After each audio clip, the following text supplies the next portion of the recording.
Bienvenue sur la chaîne Les mains à la pâte. Aujourd'hui, c'est une nouvelle recette express que nous allons réaliser.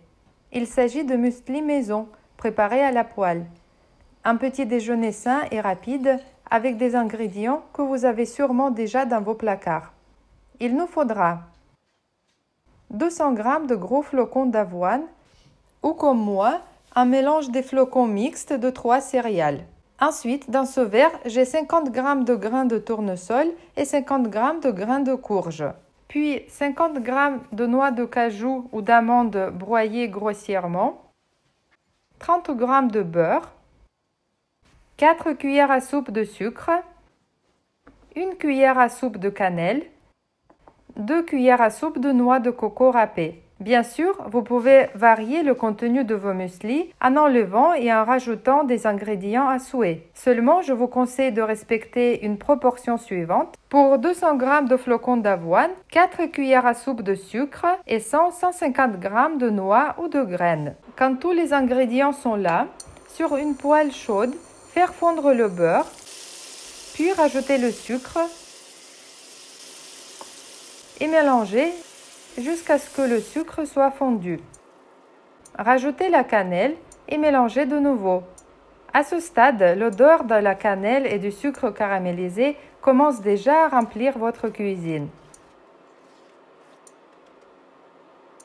Rajoutez sur la poêle les graines de tournesol et de courge et mélangez de nouveau jusqu'à ce qu'elles absorbent le caramel parfumé à la cannelle.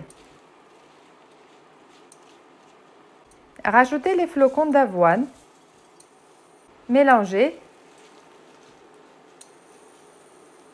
et laissez cuire sur le feu moyen en mélangeant de temps en temps. À la fin de cuisson, les flocons doivent devenir complètement secs et émettre un bruit caractéristique.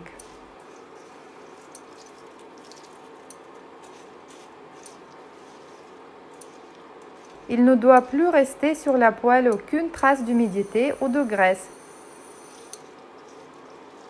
C'est le moment d'enlever la poêle du feu, de transvaser le mélange dans un grand saladier sec,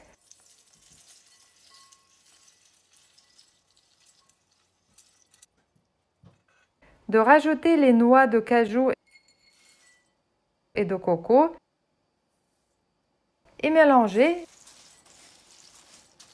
et de laisser refroidir complètement.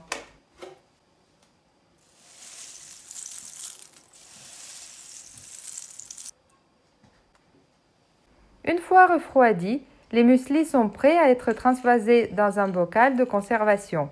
Chez moi, c'est un bocal en verre avec un couvercle hermétique. Et voilà, un petit déjeuner pour toute la famille est prêt. Bon appétit! Si vous avez aimé cette recette, pensez à mettre un like et à vous abonner à ma chaîne pour ne pas manquer d'autres vidéos. À très bientôt!